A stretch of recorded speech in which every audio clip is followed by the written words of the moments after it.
Buenas tardes a todos y a todas. Pues bienvenido a este acto que organiza el Centro Ruso de la Universidad de Granada, que digamos que hace poco relativamente hemos retomado nuevamente nuestras actividades en torno a la lengua y la literatura rusa. Y en este caso tenemos dentro de la Feria del Libro, tenemos el lujo de contar con María Chups Gómez de invitada, que es restauradora de documento gráfico, ligada profesionalmente al archivo capitular de la Universidad de la Mezquita de Córdoba, pero siempre dedicada al mundo de la investigación. Y he de destacar 3 obras suyas, que son sus 3 obras, ¿no? Que son las 3 que tienes publicadas hasta ahora, que son La Niña Elefantina, El viaje de ultratumba de Zinaida Ivanovna, Regreso a Keriolet, y el libro Lapardo y los rusos, con un título más que sugerente, que vamos a presentar hoy aquí. Pues yo empezaría para situar un poco el debate, porque lo que pretendemos hoy hacer es aquí un diálogo en torno a la figura de Emilia Pardo Bazán y a la visión que tiene, en este caso, María Chups, de un personaje tan controvertido, tan intenso y tan interesante y quizás no justamente tratado, yo creo, en la historia de la literatura y de la crítica universal. Me gustaría un poco situar la figura de Emilio Pardo Bazán. Yo creo que si nosotros tuviéramos que buscar a 2 personajes que supieron en el siglo XIX dar a conocer la lengua y la cultura rusa, yo destacaría 2. A Juan Valera y a sus cartas, que nos ayudaron de forma importante a captar y entender esa realidad rusa desde el punto de vista de un diplomático, y por supuesto a Emilia Pardo Bazán, que, como es sabido, publicó una monografía que le hizo muy conocida, pero injustamente tratada seguramente, como diré ahora, que es La Revolución y la novela en Rusia. Emilia Pardo Bazán se hizo muy conocida en el ámbito de la crítica literaria por su libro La cuestión palpitante, en torno al naturalismo francés, que publicó en 1883. Y solo 4 años más tarde, en torno a 35 años, digamos que en el apogeo de su actividad como escritora, saca esta monografía en la que da a conocer, se muestra como una conocedora intensa de la historia, de las costumbres y de la política rusa, como una conocedora muy próxima de autores tan complejos como Goncharov. Ella, por supuesto, que leyó a Oblomov, muy probablermente los leyó a todos estos autores en francés, a Dostoyevsky y a Gogol y a Lermontov, que los sitúa muy adecuadamente en los inicios del realismo ruso, y, por supuesto, a Turgenev, del que quizás sea mejor conocedora y del que ha tenido seguramente los comentarios más agudos y acertados en torno a su obra. Pero esta autora yo creo que fue tratada injustamente por críticos contemporáneos de ella, porque concretamente Francisco de Icaza en su momento se ocupó de decir y propagar que su obra estaba inspirada fuertemente, por no decir copiada, en la obra Le Roman Russe de Melchior de Vogüé. Y prácticamente de forma simultánea, Clemency y otros autores intentan poner en su lugar a Emilia Pardo Bazán. En el sentido siguiente, porque demuestran claramente que de este libro solo ha cogido 5 capítulos, en el mejor de los casos, que cita adecuadamente, y todos los comentarios que hace en torno a los autores que he mencionado son, por supuestísimo, propios. Voy a mencionar una de esesas frases que decía Emilia Pardo Bazán, y muchas de las cuestiones interesantes que se pueden encontrar en todo ellas están precisamente en sus cartas, ¿no? Y voy a referirme a una carta que Emilia Pardo Bazán manda a Narcís Oller, en la que dice lo siguiente: estoy en el corazón de Rusia, quiero hacer un estudio sobre esa extraña y curiosa literatura. Y ya dentro de esta obra, de La Revolución y la novela en Rusia, podemos encontrar el siguiente fragmento. Por mi parte, de constar, francamente, que me son simpáticas las locuras de carácter especulativo, sueños que sueña la humanidad de cuando en cuando para convencerse de lo que no le basta el bienestar material, de que aspira dolorosamente a algo que jamás alcanzará la tierra. Esto referido a la literatura rusa. Pues bien, creo que María Chups, en este caso, con esta monografía que hoy nos va a presentar y que en la que con respecto a ella va a mantener un diálogo con mi compañera aquí presente, Natalia Ercénteva, da en el clavo sobre lo que es una figura como la de Emilia Pardo Bazán, y en un relato ficcionado y en torno a personajes ficcionados intenta realzar su figura y descubrir los entresijos de esta persona tan intensa desde el punto de vista vital. Así que, María, muchas gracias por venir a Granada, por aceptar nuestra invitación para presentar tu libro aquí en el Centro Ruso. Y le cedo la palabra a mi compañera, una de las mejores especialistas que tenemos en literatura universal, porque Natalia Ercénteva es universal, y gran conocedora, por supuesto, de la literatura española y, por supuestísimo, de la literatura rusa, pues nos va a hablar un poco de la obra y a formular algunas preguntas a las que va a responder María en un momento. Así que te cedo la palabra, Natalia. Muchas gracias.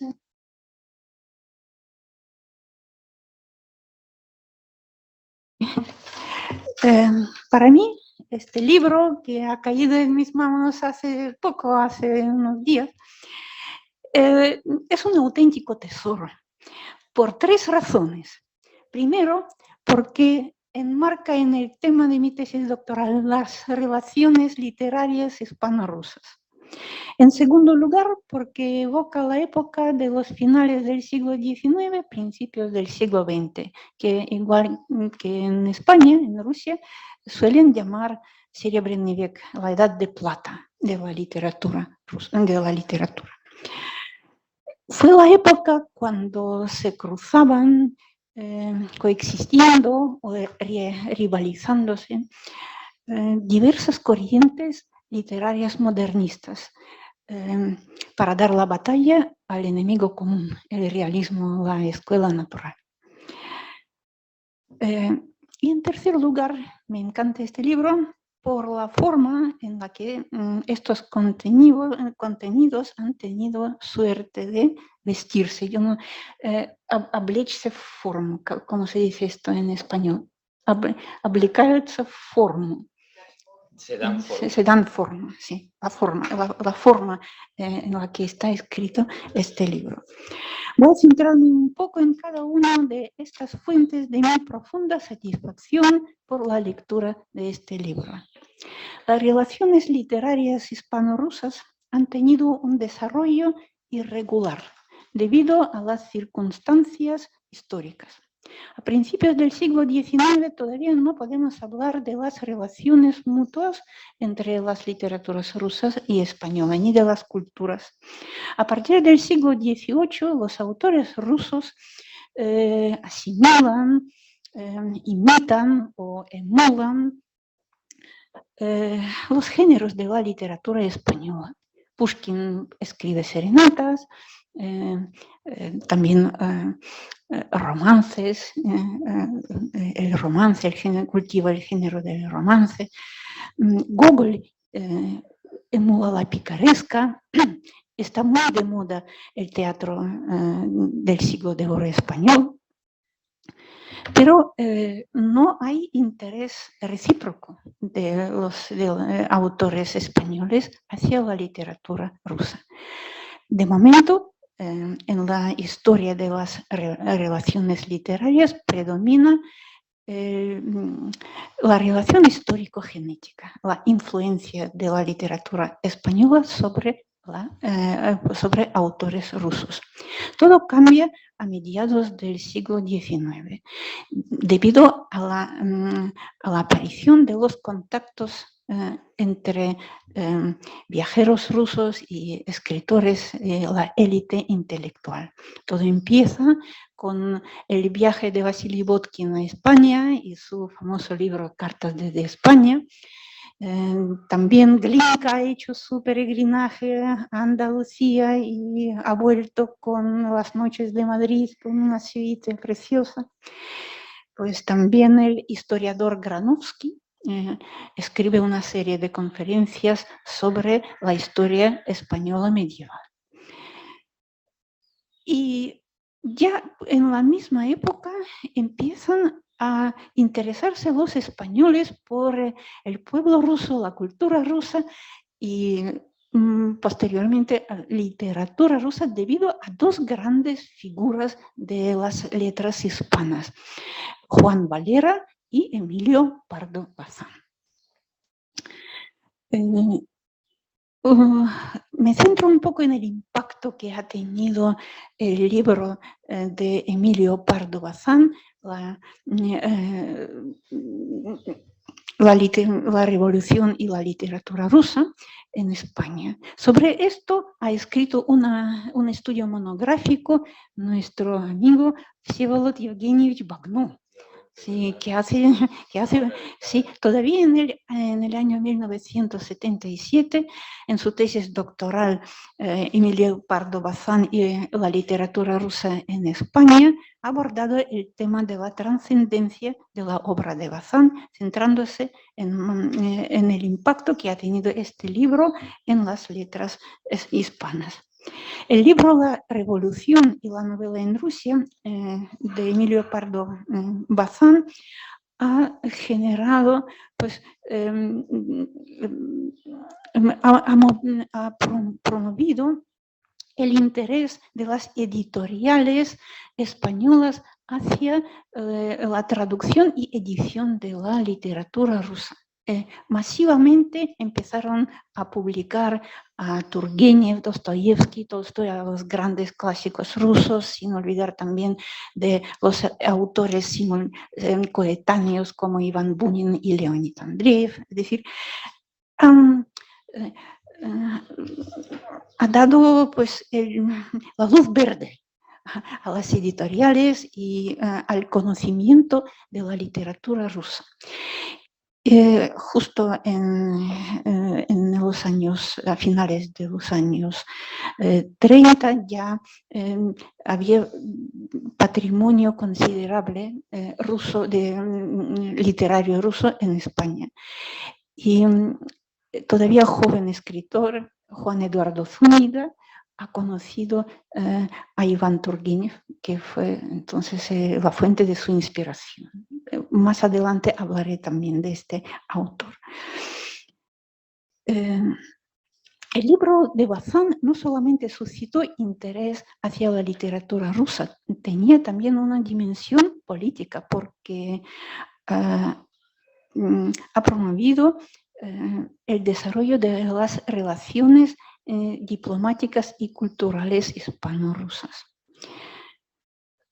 Doña Emilia ha viajado mucho, fue una escritora prolífica y cultivó casi todos los géneros literarios. Se casó con 16 años, tuvo varios hijos. Es una escritora y personalidad magnífica. Yo no la conozco muy bien, de verdad, y tu libro, María, me has abierto un mundo que de verdad que me gustaría, en el que me gustaría profundizar y leer más detenidamente este ensayo. Según los biógrafos, Emilia tuvo una vida muy activa, agitada, batalladora, mas también sintió momentos de desaliento e incertidumbre a pesar de quiebra de voluntad fuerte. Es sorprendente. Ha escrito muchas novelas, muchos ensayos periodísticos, pero a nosotros nos interesa precisamente su libro La revolución y la novela en Rusia, un libro de más de 400 páginas. Y el libro de María está dedicado precisamente a la historia creativa de este ensayo. Pero ya repito que la forma de abordar este tema es muy especial, muy especial. Y para mí es un placer doble presentar este libro porque tuve la suerte de presentar otra biografía novelada. Me refiero al libro de ya mencionado Juan Eduardo Zúñiga, Las inciertas pasiones de Iván Turgenev. El tema de Turgenev pues une estos dos libros, Las inciertas pasiones de Zúñiga y Lapardo y los rusos. Ya os explico por qué.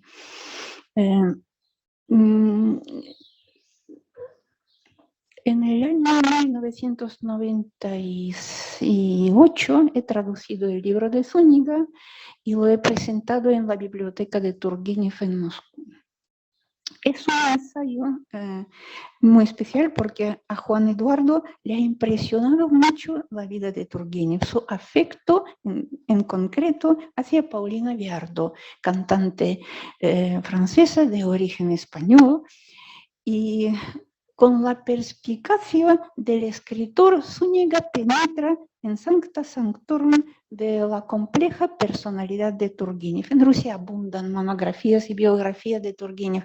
Hay tochos como el de Lebedev, el libro muy bien documentado y tal.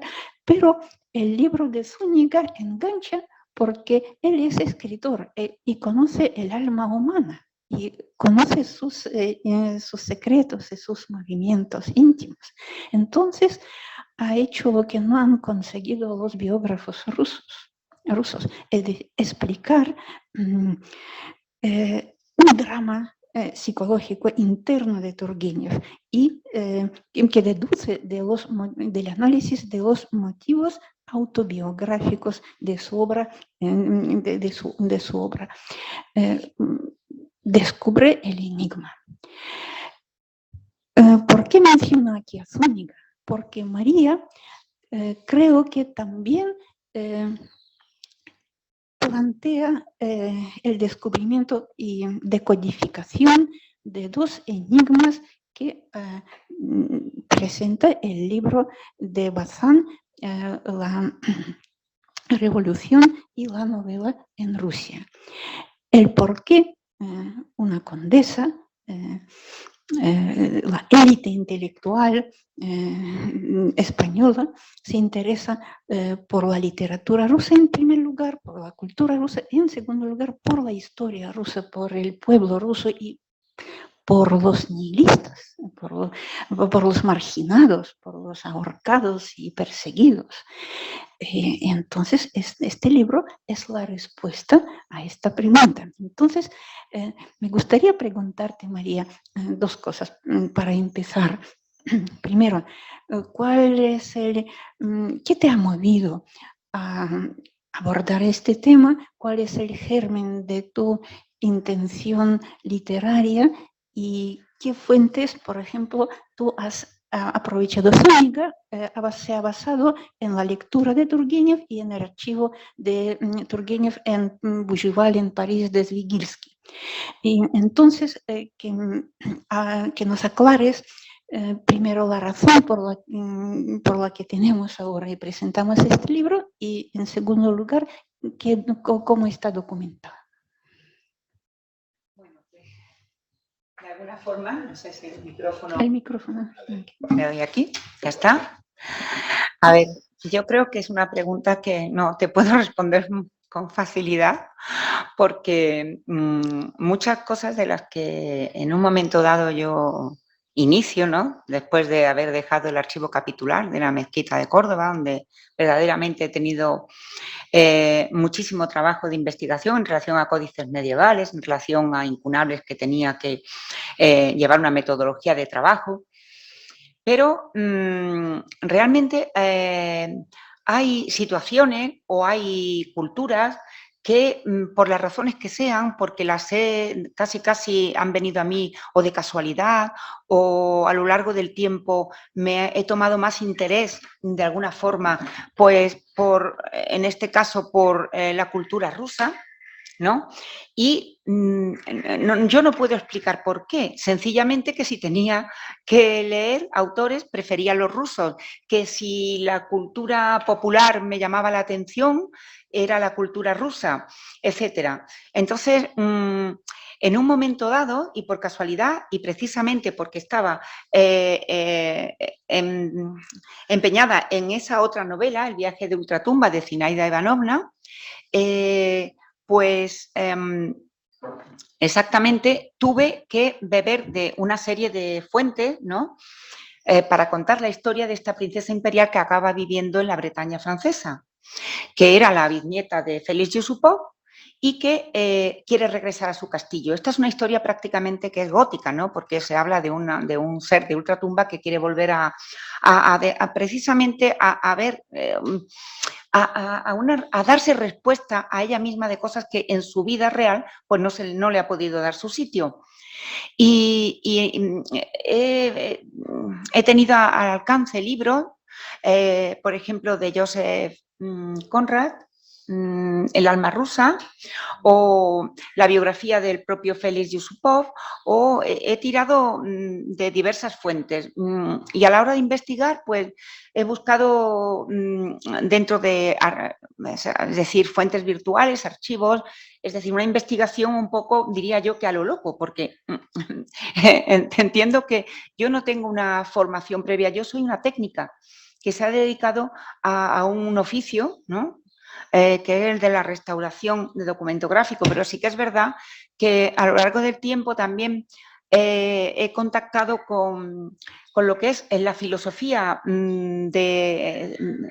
occidental, filosofías orientales, al tener a mi compañero, mi marido, que es filósofo, y estar siempre en reuniones en la Facultad de Filosofía de Sevilla y encontrarme con filósofos como Lev Chestov, no sé si se pronuncia así o no, Chestov, que me parece un filósofo interesantísimo porque nos trae otra vez él habla mucho del muro de la necesidad, que es ese momento en que el humano ya no puede dar respuesta a lo que desconoce, al misterio, no le puede dar respuesta por mucho que utilice la ciencia, ¿no?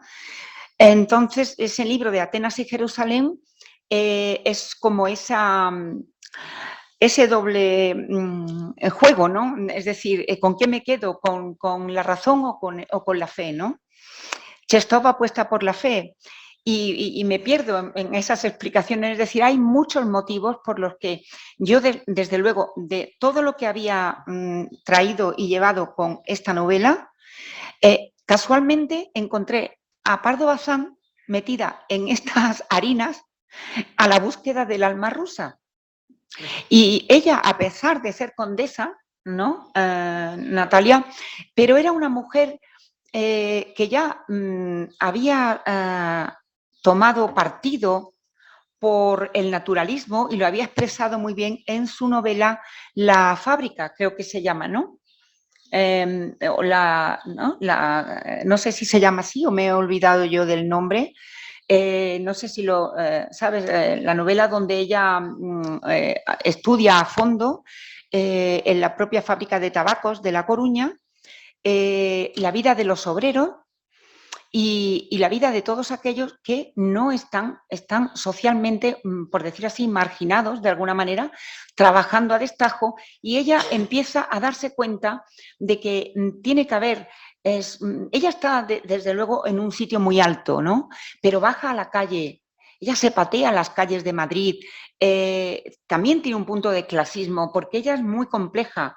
Es una mujer que aboga por cambios, pero tampoco es heterodoxa. No podemos decir que cuando llega la revolución bolchevique tampoco ella la apoya abiertamente. Es muy ambigua, ¿no? En determinadas cuestiones, Pardo Bazán.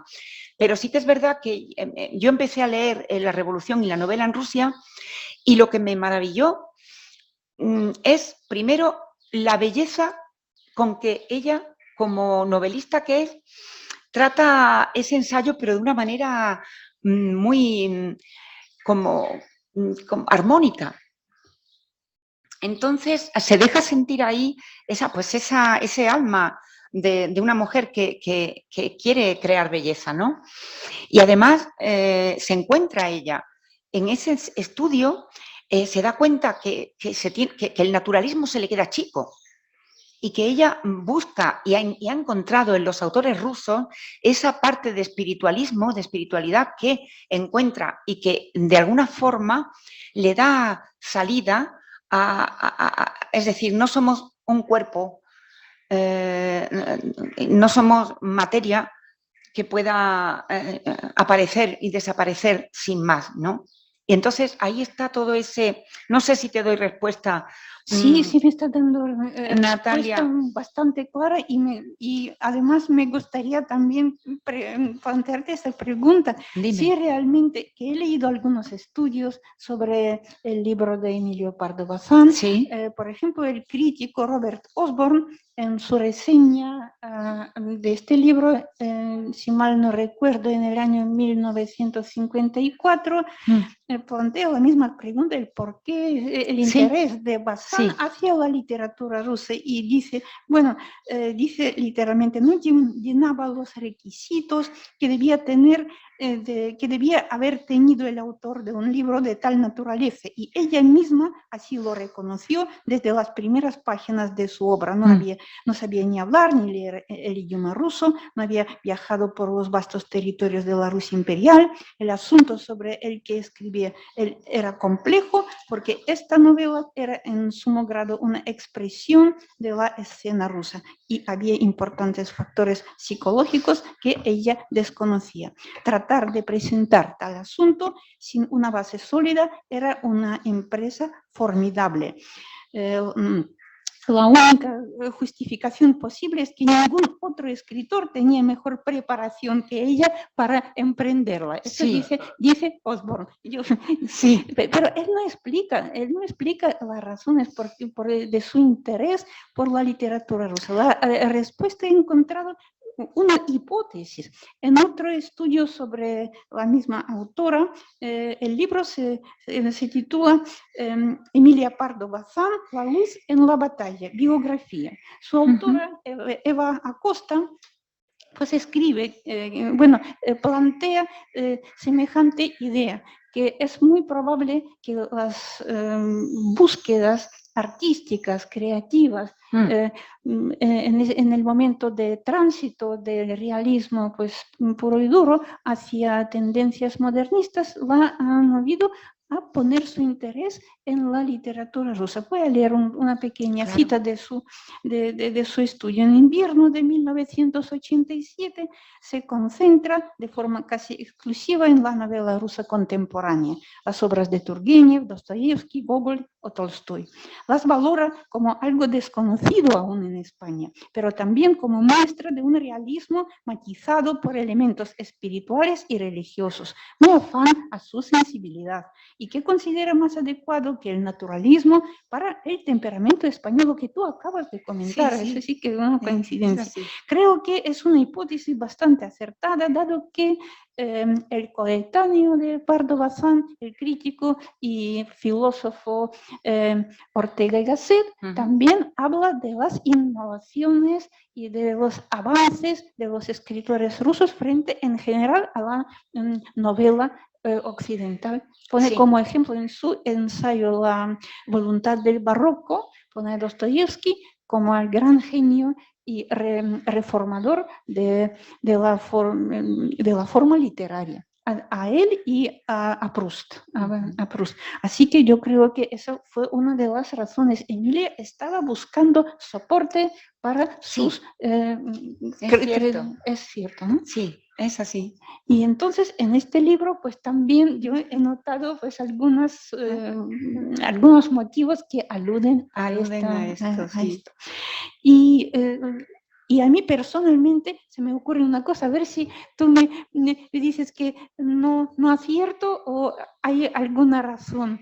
No sé. Tú hablas también, profundizas en las relaciones íntimas entre Emilia y Galdós. Sí, Galdós, la relación afectiva también clandestina, profunda. y ellos mutuamente pues, y espiritualmente apoyaban uno a otro y este amor fue como el refugio. Todo esto está bien.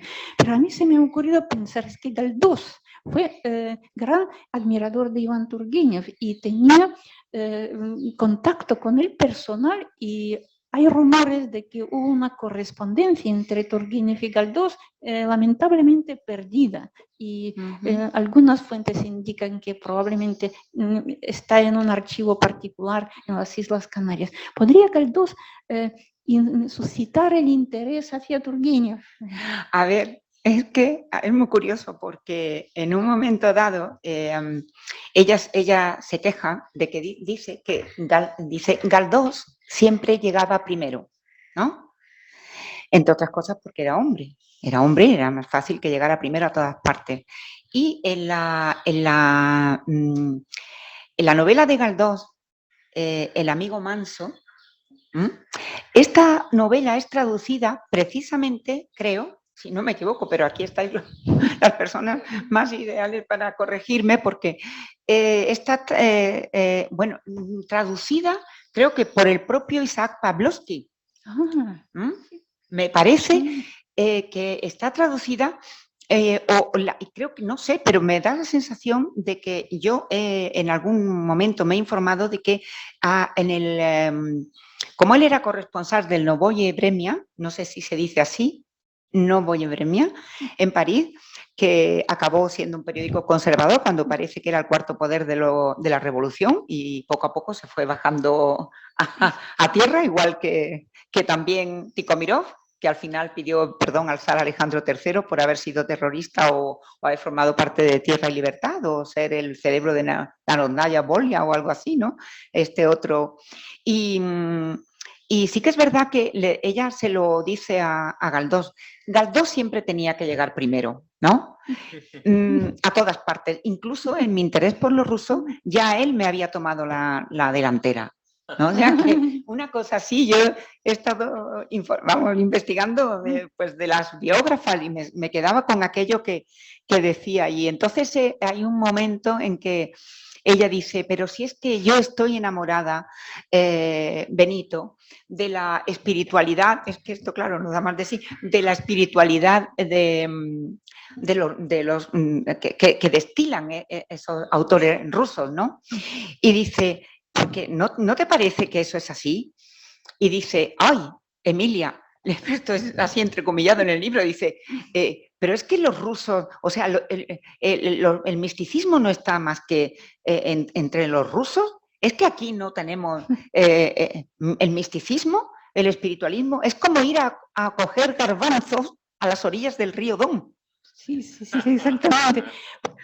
Me hacen gracia las consideraciones de Emilia sobre la literatura rusa. Sí. Ella tiene bastante adelantado en los años, en el 87, pues su estudio de la literatura, expresa su admiración por las letras y también dice, también estamos agradecidos a los rusos por no descuidar la vida del alma, toda la moral, el espíritu y la religión necesidades son necesarias. Sí. Y aquí tengo que señalar una importante diferencia, dice, entre el sentido moral de la novela inglesa y rusa. El inglés evalúa las acciones humanas según las nociones establecidas, que se derivan de la norma general aceptada en la sociedad y dictada por la tradición y la Iglesia protestante. El moralista ruso está dotado de un sentimiento más profundo y de una perspectiva más sublime. La moral no es un conjunto de reglas inmutables, sino una fuente de esperanza para el ser humano que se ve impulsado a superar pues, estas normas y extrae sus conocimientos de las demandas de la vida y del gran teatro. Pues sí, pues nada, y otro enigma que creo que María aborda en su libro es la relación entre Emilio Pardo Bazán y la situación revolucionaria en Rusia. Es que es curioso porque por su condición social ella es condesa y Sí. cómo se sumerge en estas tinieblas.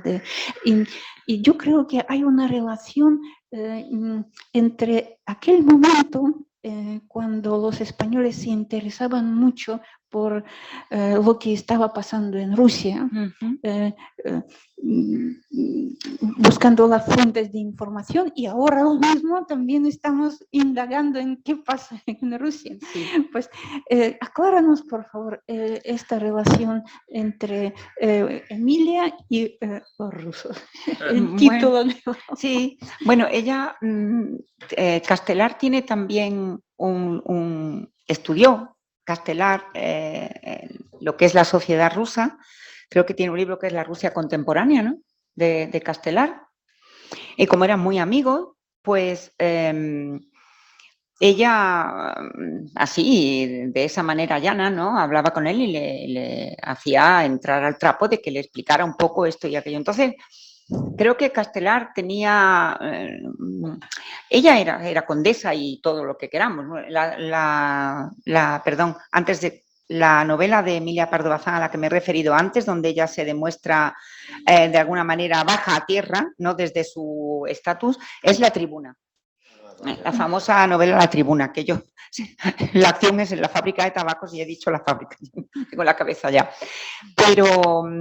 Entonces, realmente, por un lado está Turgenev, que en Padres e Hijos habla del nihilismo. Aborda y define, ¿no? El joven Básarov, ¿no? Que no quiere seguir las costumbres, que le parece que todo eso está superado y que tienen que vivir de otra manera.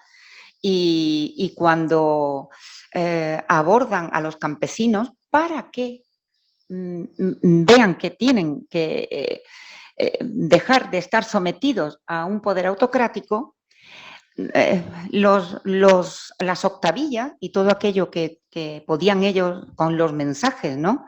A jóvenes y a campesinos, los adornaban con dibujos y con citas de las escrituras para hacerles entrar en ese juego, disimular, ¿no?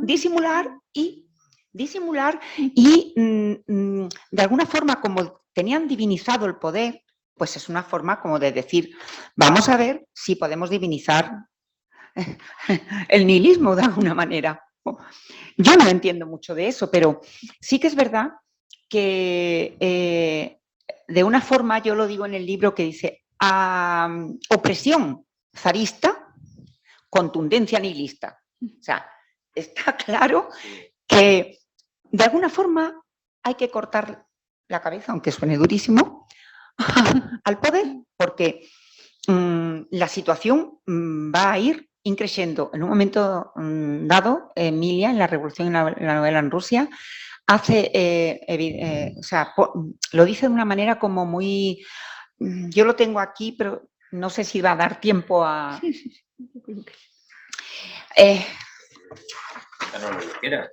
Sí. Bueno, no sé, si Natalia, a lo mejor tú tienes alguna cosa más que preguntarme, Natalia, si con eso te he dado contestación a lo que tú... Dime. Claro, me gustaría que profundicemos un poco en la figura del protagonista, digamos, de las reflexiones de esas Emilio, reflexiones, de Arsenio. No conocemos la vida de Sergei Arseniev directamente, sino pasada por el filtro de la conciencia creativa de Emilio Pardo Bazán. Por cierto, me gustaría aquí también llamar vuestra atención a la forma literaria en la que está escrito este ensayo. Es una biografía novelada, la de Zúñiga también, pero Zúñiga habla en tercera persona y su narración, él narra los hechos, cuenta pues, en orden cronológico la vida de Turgenev, profundiza mucho en su carácter y tal, pero aquí en este libro acude María a otras estrategias narratológicas, en mi opinión, muy acertadas. muy acertadas porque combina la narración de los hechos con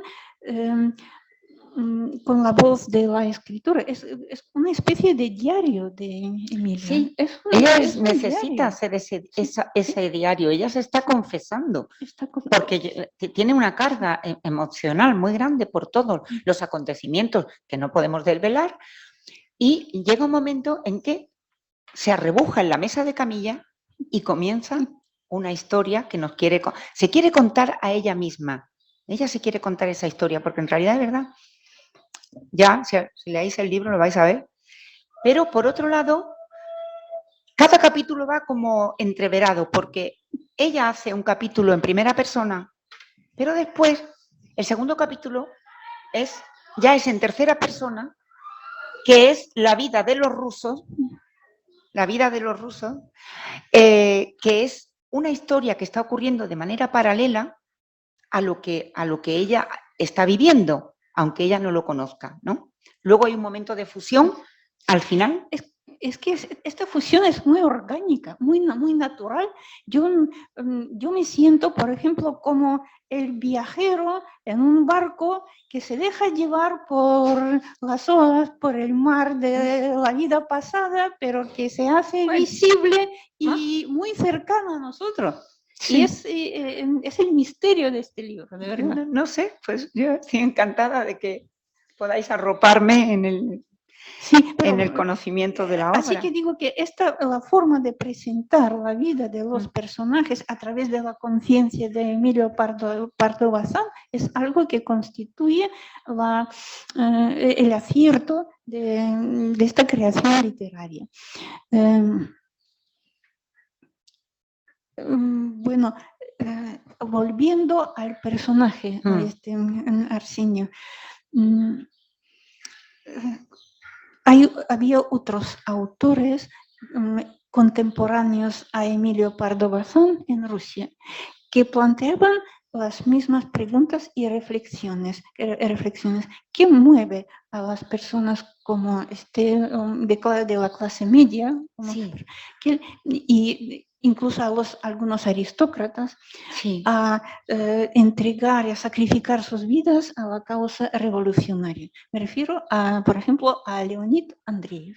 El tema del terrorismo revolucionario es muy patente en este autor, y en su obra vemos tanto el terrorismo del Estado, el relato Los 7 ahorcados, donde él denuncia la crueldad, la violencia del zarismo, y por otro lado él también denuncia los atentados terroristas, cuando ya se da cuenta de que la revolución ha traspasado los límites que ponía Dostoyevsky. Ninguna felicidad cuesta la lágrima de un niño, pues él se revela, se convierte en un contrarrevolucionario. Pero Andreev profundiza en algunas obras, como por ejemplo en la novela Sashka Zhigulov, en el alma de semejantes terroristas que después de ser tan mimados por sus padres, pues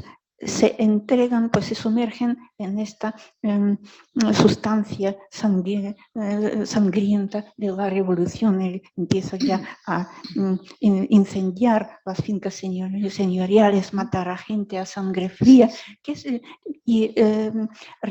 La respuesta de Andreev es que parece que la propia tierra, la madre tierra se revela en contra del orden injusto de la gente joven, la generación joven tiene sensibilidad hacia esta justicia.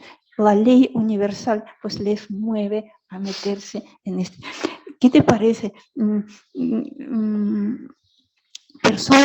Personajes como Arsenio, desde el punto de vista de Emilia, sí. ¿por qué pertenecen a esta? Bueno, sí, Arseniev aparece, para empezar, la figura de Arseniev, este protagonista, es la antítesis de Emilia Pardo Bazán, por muchos motivos. Todo lo que Emilia era una mujer que llevaba a cabo todos sus planteamientos, toda su creatividad. No era una mujer que se limitaba a una idea única, sino que ella era una heterodoxa, eso lo digo muchas veces, pero es que igual, ella compartía espacio con liberales, con progresistas, con krausistas, con neocatólicos. Es difícil estar en medio de todo eso y salir ilesa, pero también es verdad que tenía muchos contrincantes, ¿no? Intelectualmente hablando. Pero a mí este personaje nació como una necesidad. ¿Por qué? Porque la otra parte, la parte rusa, que sale en la novela, es los revolucionarios históricos de un tiempo determinado, del tiempo de Emilia, como los del Grupo de Emancipación del Trabajo, como Pavel Plejánov, junto con Pavel Axelrod y Lev Deutsch y Vera Sasulich.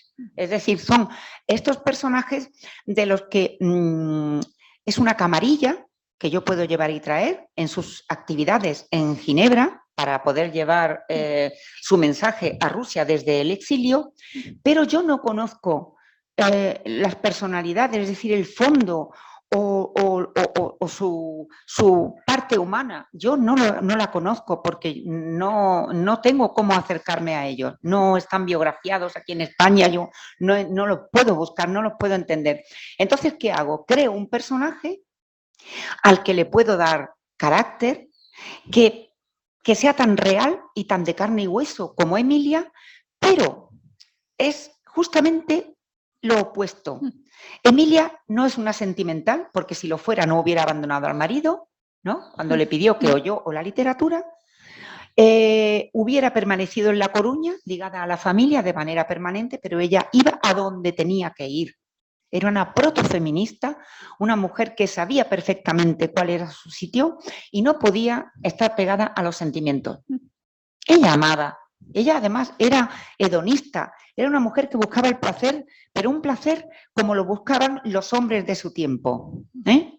El sexo, el vodka, el tabaco. Entonces, en ese sentido, Arseniev, yo lo creo, en mi cabeza, lo sitúo en la aldea de Gudalovka, de donde, no sé si lo pronuncio bien, de donde es Plejánov, la hacienda de los Pléjanos, está en Gudalovka, y entonces este Arseniev es criado por su tía Praskovia, su tía que no tiene hijos y se hace cargo del desgraciado que ha quedado huérfano, ¿no? Y entonces allí su novia de toda la vida, la dulce Katia, un ejemplo de mujer rusa, de la que se enamora perdidamente, pero cuando Plejánov se marcha a San Petersburgo a crear el grupo de repartición negra, ¿no? Creo que sí, que es así, pues en ese momento Plejánov no quiere quedar en la aldea, quiere ir detrás de él. Y para Plejánov, Plejánov está en una constante cambio. O sea, sus visiones políticas, una vez fuera de Rusia, empieza a entender que el terrorismo no es la forma, que la forma es la palabra. Porque además está cada vez creándose una nueva clase, que es la clase obrera de las fábricas, la clase de la industria, y eso es todo un corpus que va a poder, con el poder, la internacional, ¿no? Es decir, todo lo que significa el movimiento proletario, y para eso no hace falta el terrorismo. Y Arseniev, sin embargo, es un frustrado. Se ha quedado en la primera fase contra el Estado y es incapaz de salir de ahí. Y entonces ahí es como que sus días no llevan a ninguna parte y encontramos a un personaje que se no sé cómo decir, Enrique, como que se autodestruye, efectivamente. Y entonces ahí está esa relación, y sin embargo, mientras que Emilia crece, Arseniev está siempre como en la nada en sí, como nihilista. Se estanca, ¿no? Se estanca, es incapaz de seguir a Plejánov. Lo que pasa que él dice, yo soy un condenado sentimental. Dice, las ideas, si se abandonan, te perdonan mejor que una mujer y un amigo del alma. Y entonces sigue fiel a Plejano, aguantando esa parte que él quisiera poner en práctica de la propaganda por el hecho, y a su mujer, a la dulce Katia, a la que no puede abandonar por hacerse un terrorista. En fin, todas esas situaciones, no sé si te explican un poco. No solamente me explica, sino que creo sacar la conclusión de que otra conclusión sobre la perfección con la que está hecho el libro, que tú nos presentas a dos personalidades.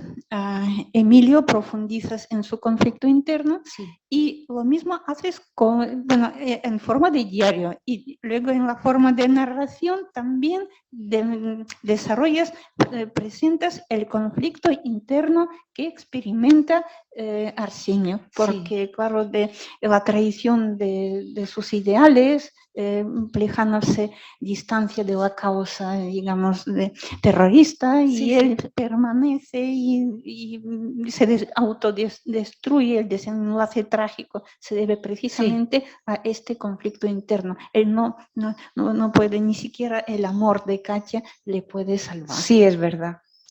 Y otra cosa, ¿me permites otra pregunta? Claro, todo lo que quieras, por favor. Vale, pues me llama la atención el apellido Arsenio, no porque mi apellido es parecido, sino por otra razón, porque Arsenio es el protagonista de la novela de premio Nobel Iván Bunin, Arsenio en español, Cuando la vida empieza. Sí. Y este personaje es absolutamente contrario a Arsenio, de tu personaje ficticio de tu relato, porque sí, Arsenio de Bunin es el alter ego del autor.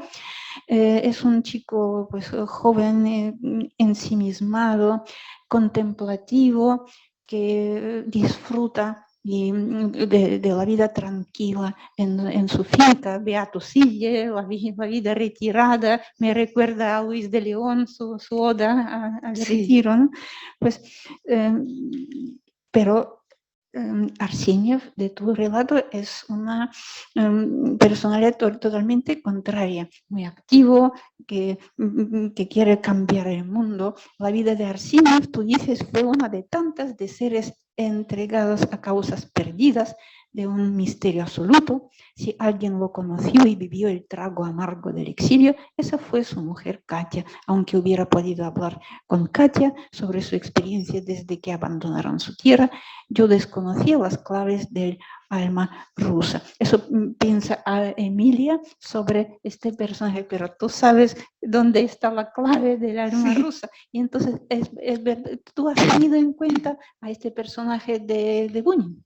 ¿Conoces a Bunin? Sí, bueno, de Iván Bunin conozco su trayectoria, y también es verdad que tuve que bucear en su vida privada, ya en el exilio, en la novela esta anterior que le he entregado al centro, vaya, que está aquí, El viaje de ultratumba de Zinaida Ivanovna. Pues está Bunin en el año 53 y todavía, bueno, está enfermo, realmente muere ese mismo año, creo, ¿no? Bunin, entonces fue en noviembre cuando... Y entonces, es verdad que cuando estuve ojeando un poco lo que es la vida de Arseniev, pues me di cuenta precisamente que es opuesto totalmente a este otro personaje, pero no sé por qué, no sé si es que es por alguna razón estética o por alguna razón de oposición a esa tranquilidad de este otro protagonista, porque la mente muchas veces hace una serie, o sea, llegamos a unas confluencias y a unas yo creo que son completamente...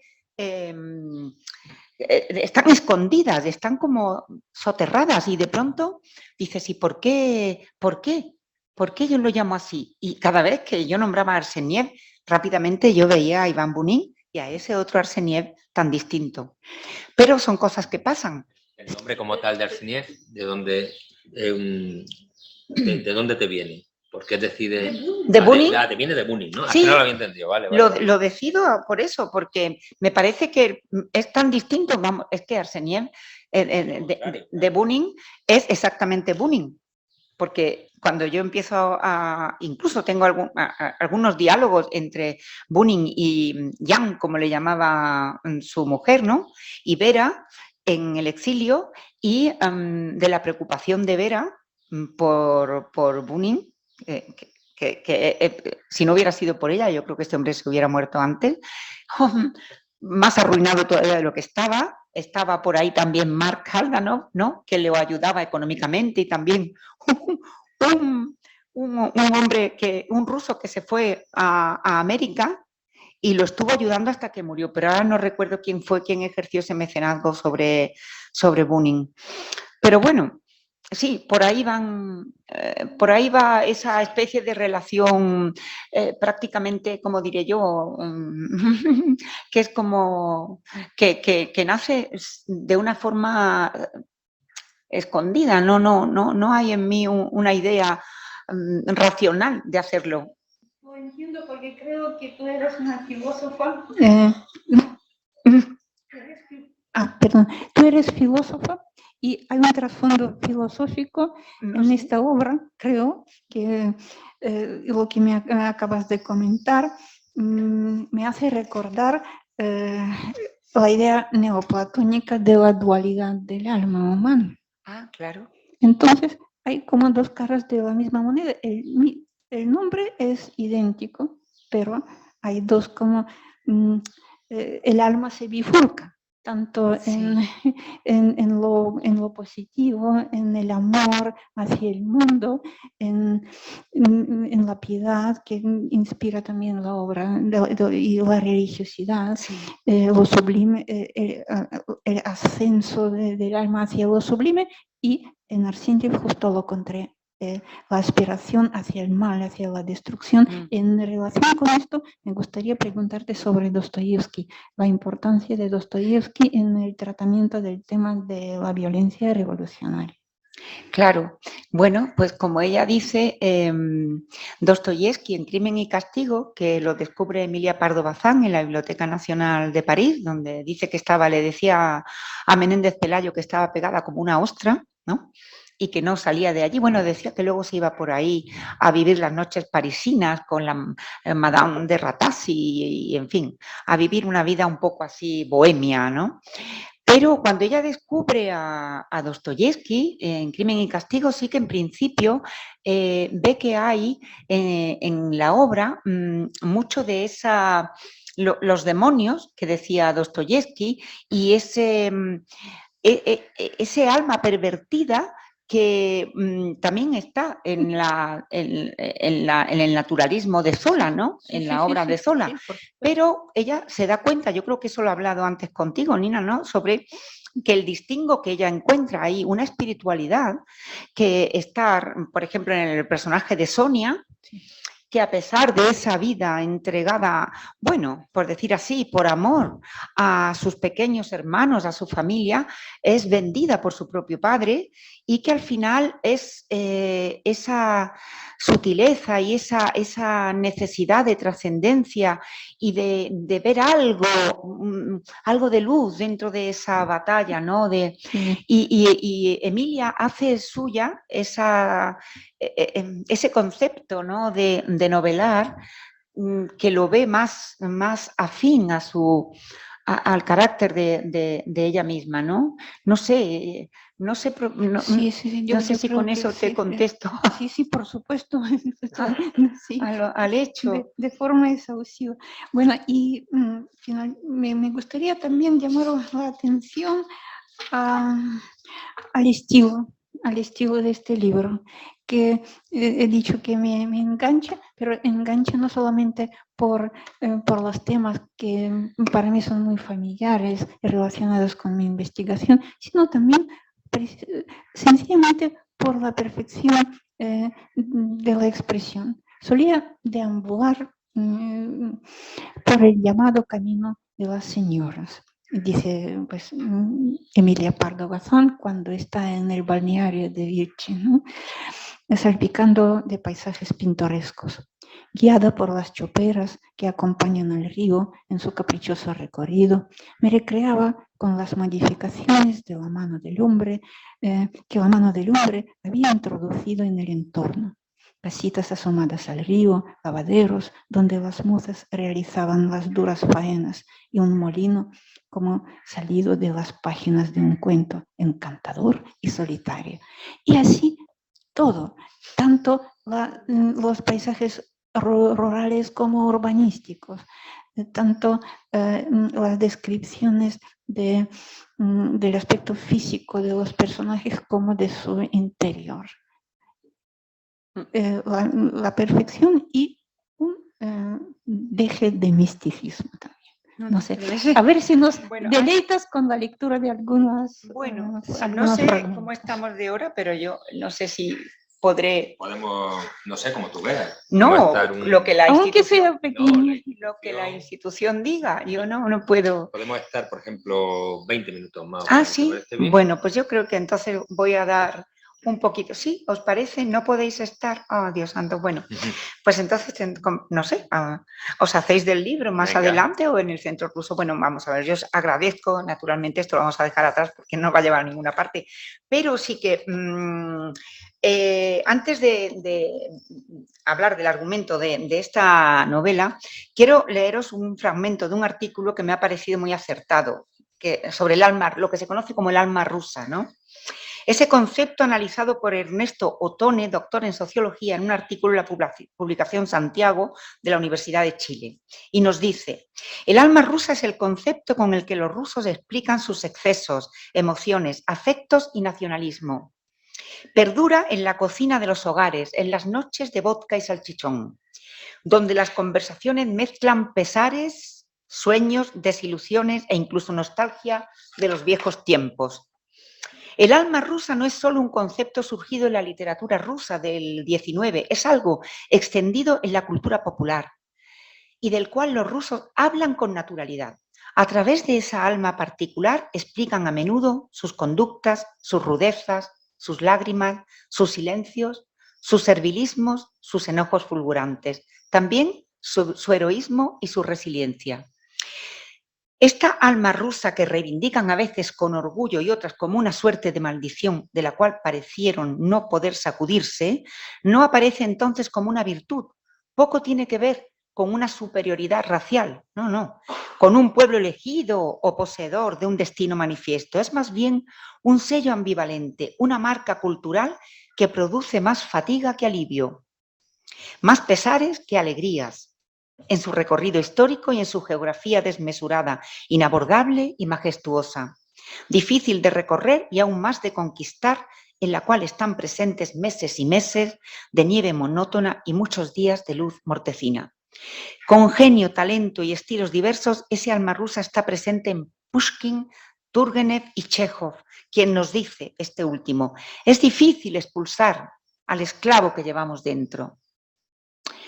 Y también está Gogol quien señala, los rusos no aman morir de una muerte violenta.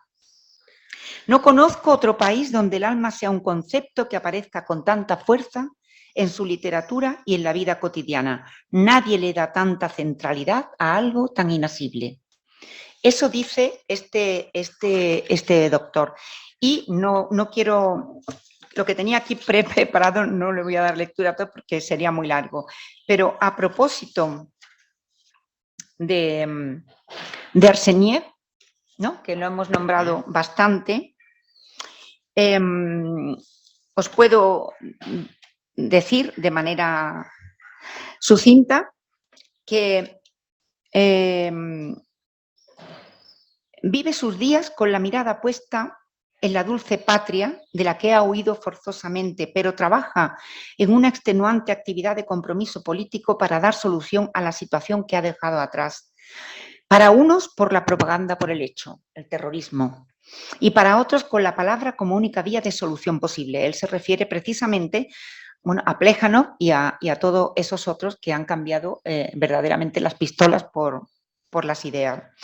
Precisamente el ruso Arseniev es un arquetipo del alma rusa Un nihilista que está absolutamente perdido en el mundo de la idea única de las ideologías, con la sola vía que para él tendría justificación, el terror como arma sobre el despotismo de los zares. En ese exilio sus días no llevan a ninguna parte. Este personaje contrasta vivamente con Emilia, mujer que florece en su creatividad, sin el encorsetamiento del pensamiento único. La amamos por su riqueza humana, por su luz en la batalla, su lema. Un sentimiento compasivo nos inspira Arseniev, porque comprendemos igualmente su frustración por no llevar a cabo sus propósitos, la vía muerta de un ser que ama intensamente a su patria y no encuentra una salida al caudal de su alma, atrapada en sus obsesiones. En resumidas cuentas, si admitimos aquello de que nada humano me es ajeno, puedo comprenderlos a los dos.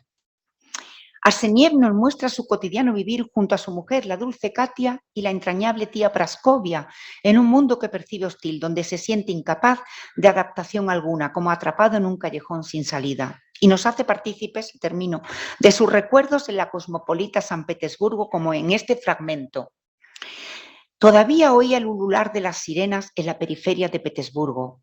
Los potentes focos iluminaban el canal de circunvalación, a cuyo alrededor las industrias tejían sus redes, atrapando como arañas gigantescas a sus víctimas, legiones de obreros anónimos, alienados por completo y entregados a la extenuación. La fuerza bruta generó una cadena cuyos eslabones serían decisivos en los tiempos de la revolución. Y como un visionario en busca de utopías, andaba perdido entre maquinarias que vomitaban gases y vertidos incandescentes. Y con eso yo agradezco muchísimo de verdad a la institución, a Enrique, y a Natalia y a Nina, por supuesto, por ser el alma rusa. El alma rusa literalmente. Literalmente en este de caso. este encuentro y al resto de asistentes. Sois muy, muy amables. Yo quiero añadir que este libro va a ser muy útil tanto para los especialistas en eslavas como en hispánicas y para cualquier lector grato. Muchísimas gracias. Y tú, como eres restauradora, has conseguido restaurar el alma rusa en este libro. Muchas gracias.